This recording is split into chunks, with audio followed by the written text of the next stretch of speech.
Desde el primer momento en que la vi me impactó su belleza que oscila, pendular, entre audacia y timidez. Por sus ojos corre el Nilo, pienso. El pañuelo que cubre su cabello, siempre de un color distinto, le da un aire aristocrático. Camina con altivez junto a las guerreras nubias, sin olvidar. Bebió de la leche de la serpiente del poder, coronada por el sol en la montaña sagrada. Hoy, en su país, las niñas nacen con una diadema de vergüenza, con la tiara de la deshonra. Pero ella es una Kandake y no lo sabe. Escribí este texto cuando conocí a Nuseiba hace ya algunos años en un coro comunitario. Un día compartió con nosotros una canción sudanesa donde el autor celebraba el nacimiento de su hija. En su país, como en muchos otros lugares del mundo, el nacimiento de una niña no es siempre motivo de alegría. Algún tiempo después me dijo, aquí nadie me ve. Le mostré el texto que escribí cuando la conocí. Nos hicimos amigas. Entonces creí verla, pero la vi. ¿Vemos realmente a quienes tenemos frente a nosotros o la mirada se nos nubla con el reflejo de nuestra propia extranjería?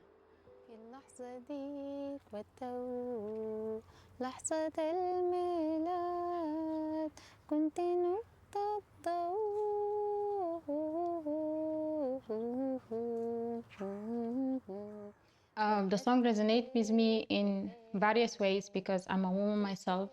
So I know from my position how it feels to be treated as less. And also, I am a feminist and I also advocate for women's rights. So for me, this song is really important. I've been listening to this song since I was 15 years old.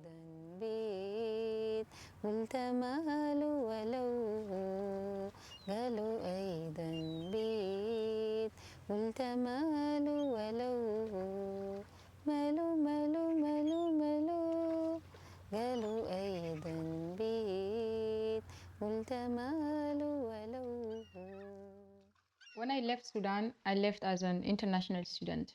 So in a way, I had my passport, and my plan is actually to go back to Sudan when I finish my study. So I came with no worries because I was just at the university. I was international student, surrounding by international students as well. And then the revolution started the same year, just few months after.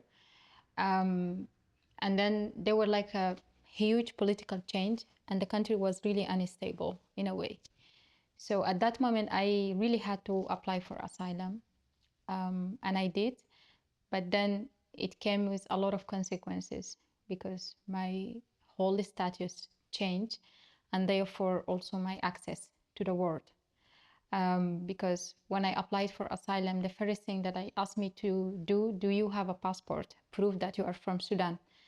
And then I said yes, because I did have a passport. And then I gave it to them and I never saw my passport back actually till this moment. It's been 7 years now. And then they replaced the passport with a refugee ID.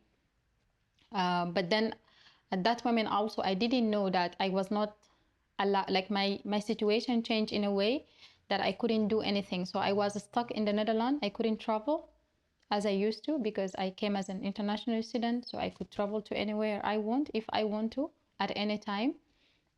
This also was not an option for me anymore, to travel or to study or to work or to do nothing. So all the things that I once had, I just lost them in a blink of the eye.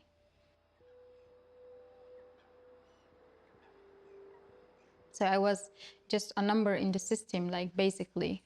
And this refugee ID comes with no access, with no rights. So I was not allowed to work. I was not allowed to continue my study if I want to. I was not allowed to do anything. The only option I had is to wait until my asylum being approved or being processed. But in the meantime, I was in the space. So I really felt invisible because I am highly educated and I really wanted to do something with my education. I also wanted to contribute. I wanted to do a lot of stuff, but legally I couldn't do it because I am an undocumented migrant. So all of these things made me feel I am invisible, that no one can see who I am as a person, what skills that I have, or what can I contribute, or what can I do with all the skills that I have. So I was waiting for my asylum to be processed for 4 years. So 4 years of my life, I was just sitting, eating, not working, not doing anything that I wanted to do. And I really think that everyone right now who is refugee or on the way, or people who are in SSAs, they do feel the same, that they are invisible. Dutch people, they don't know you as a person, but they hear a lot of stories in the media about migrants, and it's often very negative. So it's like the perception that the media is actually producing to people, that we are maybe criminals, maybe we're not uneducated, maybe we are barbarous or savages, or a lot of stuff. And I think makes us even more invisible, because people are afraid of you, and you are not that different from them. You're just a human being, also with dreams, also with skills, also the stories that I also hear from the media about refugees are we all the same? We are not the same. We are different people with different potentials. We are coming from different backgrounds, but they put us all in one box, and this is really, I don't like it, because it's then you don't see.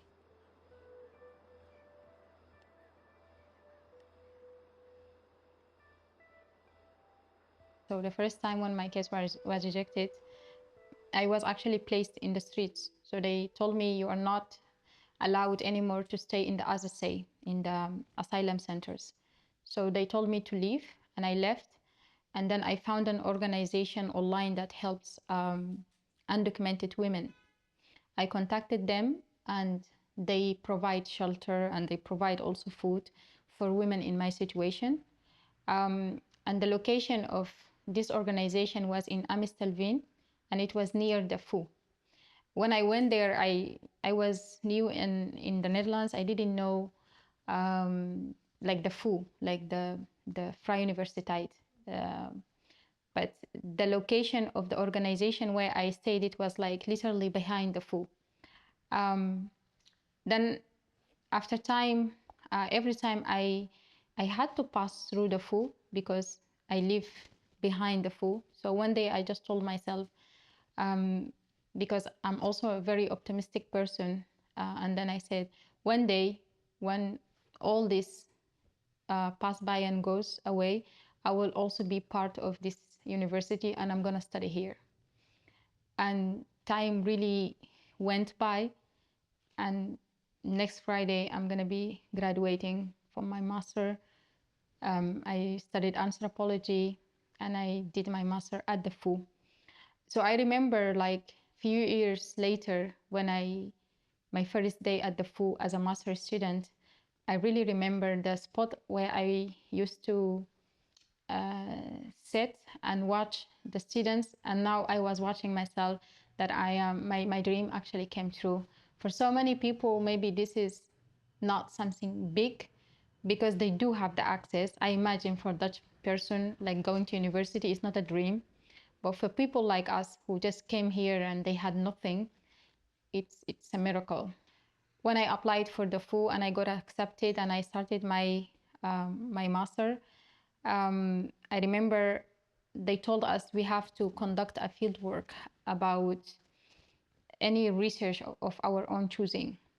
And for me, of course, because I know how it feels to be undocumented, I really advocating my life now to fight specifically for women, but also for refugees in general who are undocumented. So I chose to conduct a research about the confinement life of undocumented migrants, the one who are held in detention center in Rotterdam, because here in the Netherlands, there is a law. If you are undocumented person, it doesn't matter. But if you are undocumented person, by the law, they can detain you. They can place you in detention center for up to 18 months. And me going through different, as I says, I witnessed a lot of people, they were being picked up by the police and then they were placed in detention center. And one of them, they were also my friends. But I really wanted to conduct a research, not only focusing on the negative part that the media produce for us, but I really wanted to focus on the agency of undocumented migrants themselves. Like, how do they navigate? What do they do? How do they make decisions? How do they navigate the challenges? So that's why I chose to conduct the research about it.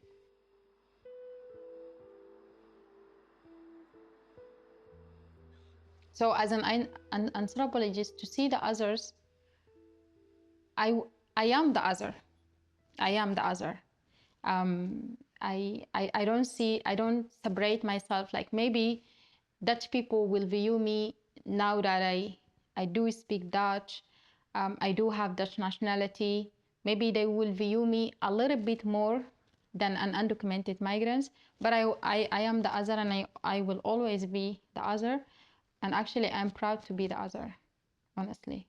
Sudan is a country where there's a lot of racism and discrimination, also because there is African tribes, there is Arab tribes, but at least in Sudan, no one will remind you by the fact that you are an African.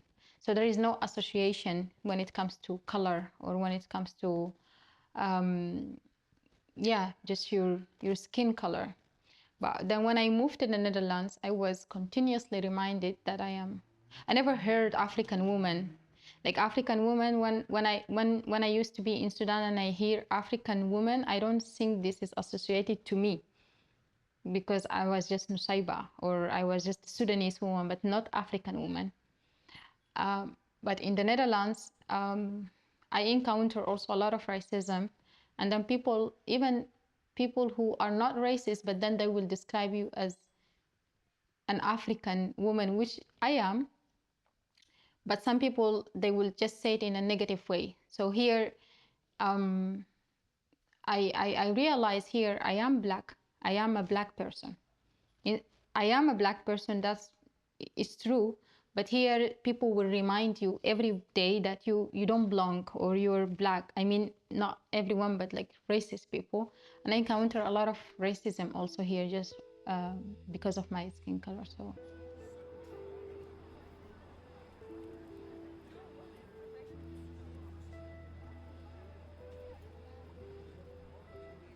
I don't think I overcome, honestly, but I am adapted.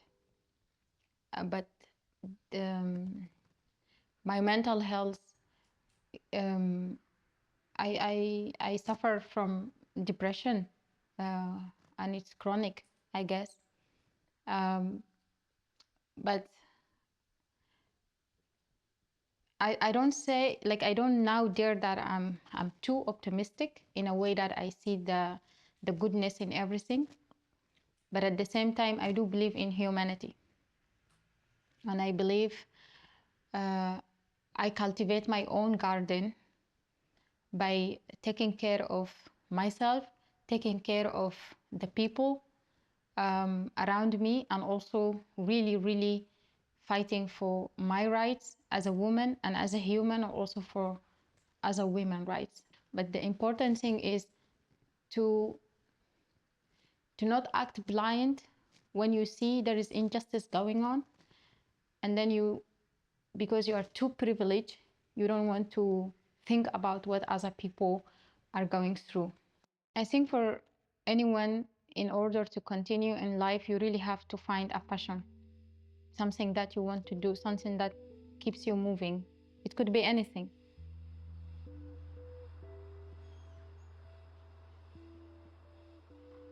In ancient Sudan, when we had kingdoms like Kush kingdoms and Nabta, Sudan actually was ruled and led by women. So we had queens. They were like really taking over the country. They were taking over the country politically, socially, and everything. And I think this was in ancient Sudan. Of course, it's like years back. But I think the Kandaka that used to rule like 400 years ago, her genes or still existed now.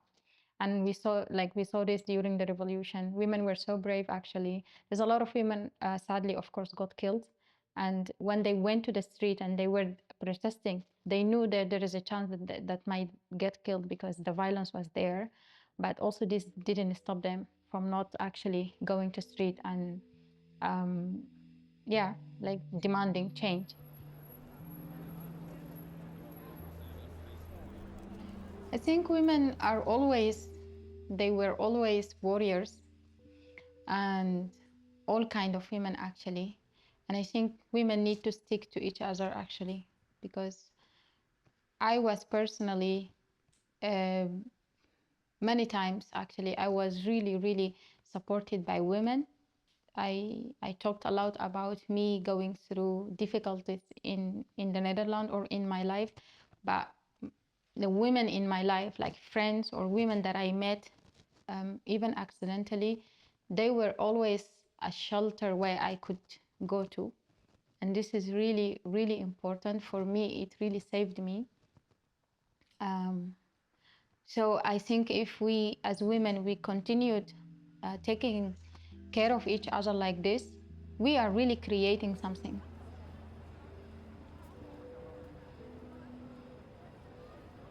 My mom, she's my best friend.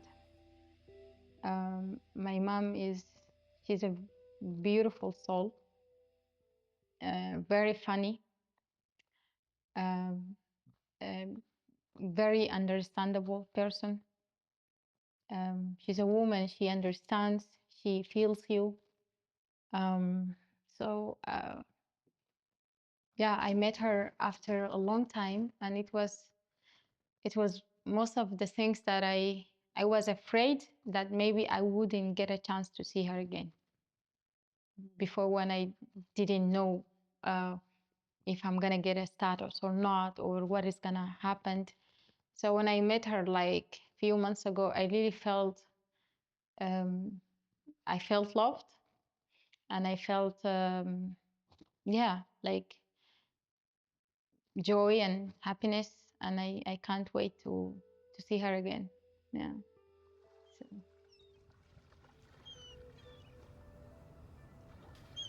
Una amiga puso en tus manos un pájaro en una jaula para que lo cuides en su ausencia. Te cuesta conectar con un pájaro entre barrotes. Una Kandake sabe, ningún pájaro cree en las jaulas. Dijiste, como él, yo también quería ser libre. لحظة الميلاد كنت نقطة ضوء